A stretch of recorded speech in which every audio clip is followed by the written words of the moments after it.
Salam saudaraku, mari kita berdoa untuk membaca dan mendengarkan firman Tuhan dalam perayaan hari Minggu menjelang perayaan Jumat Agung hari ini. Kita berdoa. Bapa, di dalam nama Tuhan Yesus kami bersyukur kepadamu, karena pada hari Minggu ini kami tetap beribadah kepadamu dalam suasana dunia yang saat ini. Berkati hambamu dan berkati sabdamu. Hanya di dalam nama Tuhan Yesus kami berdoa. Amin. Bapak Ibu sekalian, di mana saja saudara berada, firman Tuhan yang kita dengarkan hari ini dari pertama Tesalonika pasal 5, ayat 16 sampai ayatnya yang ke-22, yang berbunyi demikian. Bersukacitalah senantiasa, tetaplah berdoa, mengucap syukurlah dalam segala hal, sebab itulah yang dikehendaki Allah di dalam Kristus Yesus bagi kamu. Janganlah padamkan roh, dan janganlah anggap rendah nubuat-nubuat. Ujilah segala sesuatu, dan peganglah yang baik. Jauhkanlah dirimu dari segala jenis kejahatan. Demikianlah firman Tuhan. Berbahagialah kita yang telah mendengarkan firman Tuhan ini dan mau melakukannya dalam kehidupan kita setiap hari. Bapak Ibu saudara-saudara yang saya kasihi di dalam nama Tuhan Yesus Kristus, Shalom. Saudaraku, hari ini adalah hari Minggu kedua dalam sejarah akan mencatat bahwa ibadah yang biasanya berlangsung di gedung gereja minggu lalu dan hari ini harus berlangsung di rumah karena ancaman wabah corona yang menyerang sistem pernafasan manusia. Dan karena itu pemerintah menganjurkan agar kita jaga jarak dengan sesama dan menghindari kerumunan atau keramaian. Saudaraku, tentu banyak pengalaman iman kita pada saat untuk pertama kalinya beribadah hari Minggu di rumah kita masing-masing. Lain memang rasanya, beda memang kalau kita beribadah di gedung gereja dengan liturgi lengkap dalam kebersamaan dan persekutuan dengan sesama umat beriman. Tetapi disinilah kita diingatkan, pertama, bahwa gereja yang sesungguhnya bukanlah gedungnya, tetapi gereja yang sesungguhnya adalah setiap orang percaya adalah gereja. Kedua, bahwa setiap rumah tangga Kristen adalah miniatur gereja atau gereja kecil, gereja mini, di mana dalam rumah tangga Kristen harus ada doa, harus ada ibadah, dan belajar memiliki mezbah syukur keluarga, belajar berjumpa dengan Tuhan dalam rumah tangga, dan bahwa kita selalu menyadari Tuhan mau berjumpa dengan kita di rumah kita. Ketiga, bahwa rumah kita adalah Allah yang mendirikannya, dan karena itu Tuhan dapat dijumpai dan berjumpa dengan kita di rumah kita dalam kesungguhan, dan Tuhan dapat dijumpai dan berjumpa dengan kita dalam kesungguhan di mana saja, kapan saja, dan dalam keadaan apapun kita. Keempat,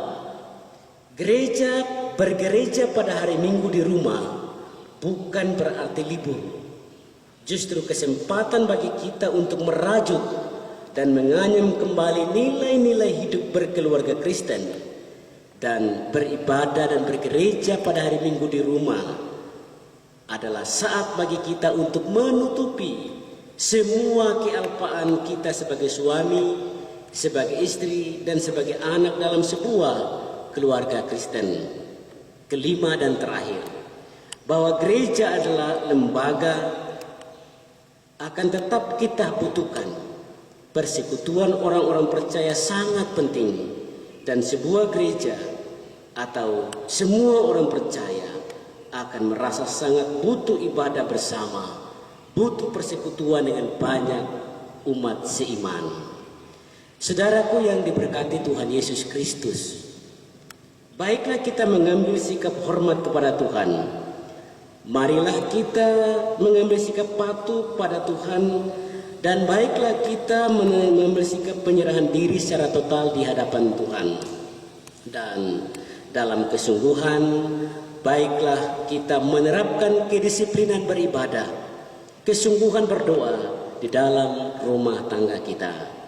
Agar beribadah di rumah bukan sekedar karena semata alasan wabah corona, lalu ibadah menjadi kehilangan makna. Tetapi baiklah ibadah yang kita buat di rumah adalah sebuah keharusan, sebuah kebutuhan, dan bukan formalitas. Saudaraku, mari kita tunjukkan bahwa kita butuh Tuhan dan sangat memerlukan Tuhan dalam hidup kita. Kita menyelenggarakan ibadah di rumah agar kita jangan kehilangan arah hidup. Yesus harus tetap menjadi pengemudi hidup rumah tangga Kristen kita, agar kita tidak mengalami kekeringan rohani. Saudaraku yang diberkati Tuhan, adalah sebuah catatan sejarah penting dalam hidup kita bahwa di ujung tahun 2019 ada sebuah wabah bernama corona yang mengancam jiwa banyak orang di seluruh dunia. Salah satu cara menyetop penyebarannya ialah saling berjauhan atau social distancing. Gereja dianggap sebagai tempat umum, tempat yang ramai, di mana berhimpun banyak orang dengan latar belakang yang berbeda, bahkan latar belakang kesehatan yang berbeda. Sehingga pemerintah yang adalah wakil Allah meminta kita untuk sementara waktu, sementara waktu, beribadah di rumah, bekerja di rumah, dan seterusnya. Saudaraku, dalam kondisi kekalutan yang dialami oleh semua orang saat ini, kita tidak boleh berkurang iman. Kita tidak boleh lalai berdoa. Kita tidak boleh menjauhkan diri dari pertemuan-pertemuan ibadah seperti yang dibiasakan oleh banyak orang.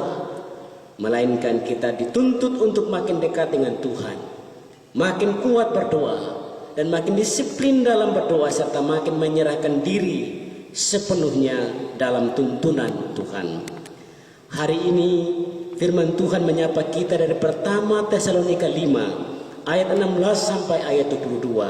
7 ayat suci Alkitab yang kita baca hari ini secara sederhana dapat merenungkannya, dapat kita renungkan dan merefleksikannya, bahwa di ayatnya yang ke-17 pertama Tesalonika ini berbunyi, tetaplah berdoa. Ini ayat yang sangat singkat, ayat yang pendek. Sejak sekolah minggu kita diajarkan bahwa doa adalah nafas hidup orang percaya. Doa adalah cara umat berjumpa dan berbicara dengan penciptanya. Kalau doa adalah nafas, maka sekali saja kita tidak berdoa, maka sebenarnya kita telah mati secara rohani. Sekali saja kita tidak berdoa, kita telah putus hubungan dengan Tuhan. Karena itu, melalui firman Tuhan ini kita diajak untuk tetap memelihara hubungan kita dengan Tuhan. Salah satunya melalui doa. Berdoa bukan karena disuruh. Berdoa bukan kalau ada waktu atau sekedar formalitas, tetapi berdoa karena kita bergantung pada Dia, Tuhan, Bapa dan Allah kita.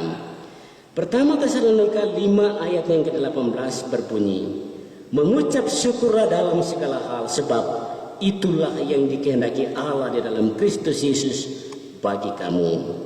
Saudaraku, tidak semua kita siap menerima setiap hal yang kita anggap sulit dalam hidup. Umumnya kita lebih suka menerima dan mengalami musim hidup yang baik-baik saja, yang menyenangkan perasaan kita.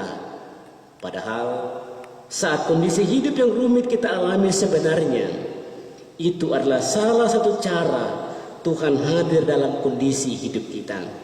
Cara Allah memeriksa hidup kita dan cara Tuhan mengunjungi hidup kita, serta cara Tuhan datang dalam hidup kita.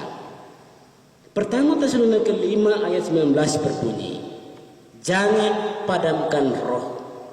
Saudara, dalam diri kita Tuhan menaruh dan menempatkan roh, dan roh itu selalu menyulut semangat kita ke arah hal-hal yang baik dan positif. Dan karena itu, setiap kali kita pikir apa, buat apa, marilah kita buat menurut apa kata roh. Allah Roh Kudus akan memampukan kita untuk berjalan di jalan Tuhan. Roh Kudus yang dikaruniakan Tuhan itu akan memampukan kita untuk menempatkan diri kita sebagaimana layaknya kehidupan anak-anak Tuhan. Roh Kudus yang sama akan menolong kita berada dalam apa kata Tuhan, bukan apa mau kita menjalani hari hidup ini. Pertama Tesalonika 5 ayat yang ke-20 berbunyi, dan janganlah anggap remeh nubuat, dan janganlah anggap rendah nubuat. Saudara, tidak ada yang kebetulan terjadi dalam hidup ini. Tuhan kita di dalam nama Yesus adalah Allah yang hidup, Allah yang abadi, Allah yang kekal, dan Allah yang mendirikan langit sebagai tatahnya dan bumi adalah tumpuan kakinya. Jauh-jauh hari banyak cara Tuhan memberi alarm, tanda awas kepada kita untuk hidup tidak berseberangan dengan Alkitab. Sebaliknya menjadikan Alkitab yang berisi firman Tuhan sebagai pedoman. Sadar atau tidak, karena hingar-bingarnya kemajuan dunia dengan teknologi yang diandalkan manusia merasa bisa buat apa saja dan tanpa sadar telah menyakiti hati Tuhan. Manusia telah larut dalam hingar-bingarnya kemajuan teknologi, dan kemajuan teknologi itu diandalkan oleh manusia lalu lupa Tuhan, dan itu sadar atau tidak telah menyakiti hati Tuhan. Dalam kesibukan kita, alarm rohani, nubuat dan tanda-tanda sama lewat begitu saja. Dengan mata iman mari kita menangkap secara rohani bahwa segala sesuatu tidak terjadi begitu saja. Semuanya langsung maupun tidak langsung telah menjadi peringatan Tuhan bagi kita. Virus corona dan virus-virus lain, dengan iman kita harus katakan bahwa itu adalah teguran Tuhan, seruan Tuhan, ajakan Tuhan, dan cara Tuhan mendisiplinkan umatnya yang sudah jauh berjalan di jalan pikirannya masing-masing. Saudara, pertama Tesalonika 5 ayat 21 berkata, ujilah segala sesuatu dan peganglah yang baik. Di zaman yang makin canggih ini, dunia bisa buat apa saja. Dan apa yang dunia buat bisa seturut dengan kehendak Tuhan, tetapi bisa juga melawan kehendak Tuhan. Kita diminta untuk menjadi orang Kristen yang dewasa imannya, yang bisa menyaring hal-hal baik dan benar, bisa cerdas memilah hal-hal yang tidak bertentangan dengan kehendak Tuhan. Karena itu firman Tuhan berkata, ujilah segala sesuatu dan peganglah yang baik. Ayat terakhir pertama Tesalonika 5 ayat 22 berkata, jauhkanlah dirimu dari segala jenis kejahatan dan kebaikan, saudara. Kemurahan hati dan kebekuan hati selalu berjalan seiring, bagai dua mata uang yang sulit dipisahkan. Sabda Tuhan hari ini memberi peringatan rohani pada kita untuk menjauhkan diri dari berbagai jenis kejahatan. Sebab setiap yang bengkok adalah dosa, dan dosa sangat dibenci oleh Tuhan kita. Saudara, tameng utama kita dalam bersiara di atas dunia ini adalah nama Yesus Kristus. Bukan nama kita, bukan kecerdasan kita, bukan kehormatan kita, bukan jabatan kita, dan juga bukan status sosial kita.